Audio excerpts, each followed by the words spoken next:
FBI files from 1962 reveal that the leader of the infamous Gallo Crew was in fact an FBI informant. Let's check it out.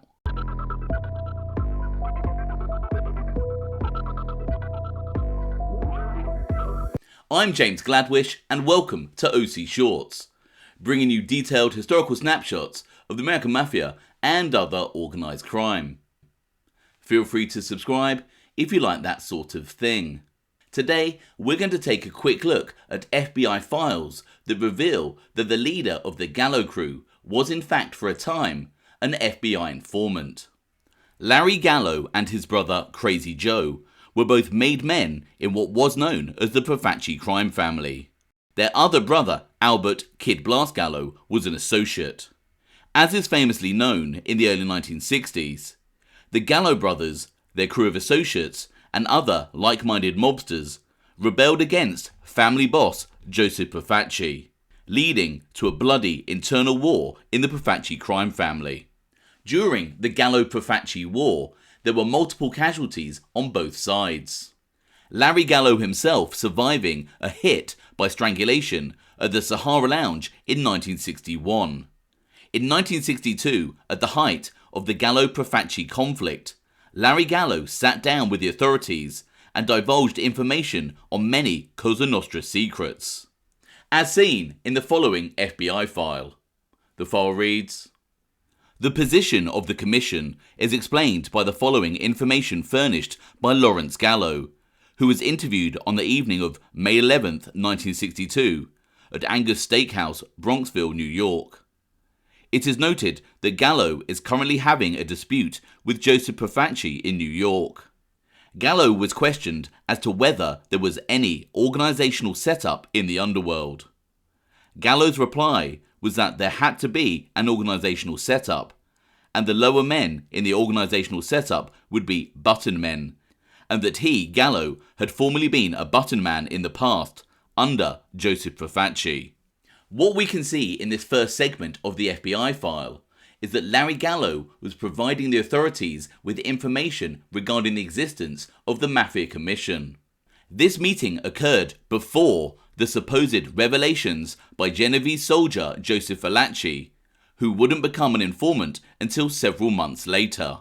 Larry Gallo also starts to talk about the structure of a Cosa Nostra family. Interestingly, Larry Gallo, who was a formerly inducted member of the Mafia, states that he no longer considers himself a button man for Joseph Profaci, presumably due to the rebellion that he and his brothers were leading. Larry Gallo would then continue to divulge further information on the commission and its role. The FBI file states, Gallo further described the organizational setup by stating that there was a group of men in the country of high rank in the underworld, belonging to what has been called the Commission.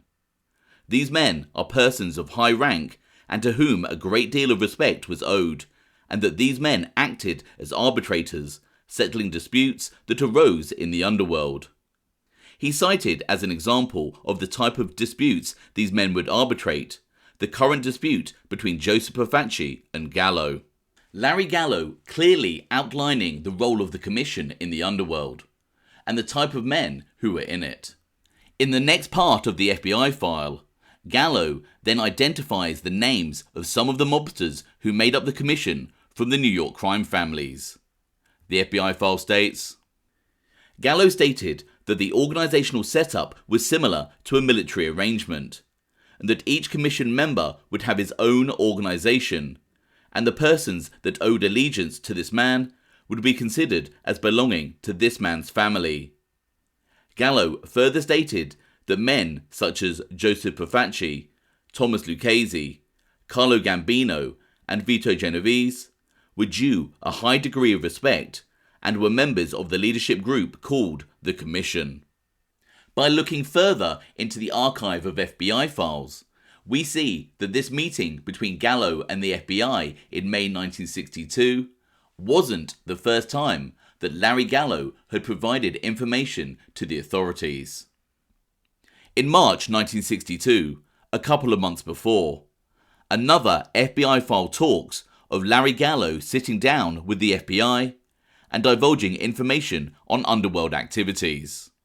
The FBI file reads as follows. During an interview of Lawrence Gallo on March 28, 1962, Gallo advised that peace negotiations to settle the dispute with Joseph Profaci were going on. While he would not be specific, Gallo stated that most of the terms of the peace settlement had already been decided, but that the major block to the final settlement to the dispute was Profaci himself. In the file, we see Larry Gallo informing the FBI about the current state of the Gallo-Profaci conflict. Gallo stating that most of the terms of a peace agreement had been decided, but that a final agreement was being held up by Family Boss Joseph Profaci. Another informer would expand on this further, and stated that the Gallos wouldn't agree to a peace agreement until Joseph Profaci had removed himself as boss of the family. The FBI file states, from NYT6 on March 20, 1962, that the main trouble keeping the two groups apart was that the Gallos would not agree to any peace proposal until Profaci stepped down as head of the family. With regards to further confirmation that Lawrence Gallo was an FBI informant, another FBI file shows us the informant number that was assigned to Larry Gallo by the FBI. The file reads, DET27 is Lawrence Gallo, New York City racketeer. Another FBI file shows us how the authorities tried to further hide Larry Gallo's identity as an informant. In this file, we see that the FBI used Gallo's informant code DET27, but would write up the information provided as having been divulged to the informant by Larry Gallo, when in fact the informant was Larry Gallo all along.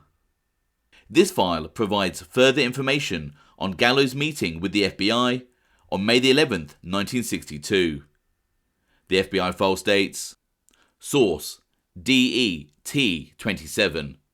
On May 11, 1962, source advised that Lawrence Gallo informed him that at the present time he has between 35 and 40 men working for him, and that at that time he had no plans for making trouble for Joseph Profaci of Brooklyn, New York. Here we see DET27, which we know to be Larry Gallo, stating that he has around 35 to 40 men working for him in his rebellion against Joseph Profaci, but that at that time he has no plans to cause further trouble for Joseph Profaci. The FBI file continues as follows. Source stated that Gallo had informed him that he heard that Profaci was very ill and only had a short time to live. Source stated that Gallo made the statement that Profaci's death would not change his situation, and that whether he lives or dies, there will be peace in the Brooklyn, New York area, and that the Gallo gang would get various rights and properties in Brooklyn that were due the Gallo brothers. Gallo is stating here that Joseph Profaci, the family boss, is in very ill health, and that peace would maintain, as the Gallo brothers were due to get awarded the criminal operations that they had been fighting for all along, and that they had always felt should be theirs. As mentioned earlier, the revelation that Larry Gallo was providing the FBI with information on underworld activities and Cosa Nostra secrets that he usually attributed to Joseph Valachi is interesting.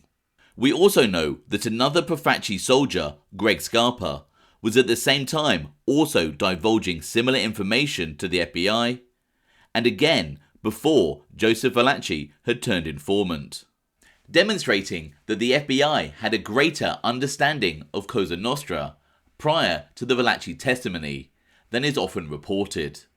After the Gallo-Profaci conflict was resolved, Larry Gallo would return to the fold of the crime family that he had been inducted into, and there is no indication that he continued providing information to the FBI. Larry Gallo would pass away from cancer in 1968. Let me know your thoughts on Gallo being an FBI informant in the comments below. I hope you found that interesting. Thanks for watching.